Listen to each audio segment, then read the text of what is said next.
how to find your name settings on WhatsApp. Hello guys, in today's video I'm gonna show you how to find your name settings on WhatsApp. First thing, go to WhatsApp and here just click these 3 points in the top corner, click on it and then click settings, and here you will find this one, your profile. Click on it and here you will find name, just click on it and here you can change your name, and that's it. It's easy, just type here anything you want and you can change it, and that's how to find your name settings.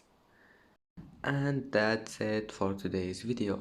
If you like this video, don't forget like and subscribe, and thank you for watching this video until the end, and see you in the next video.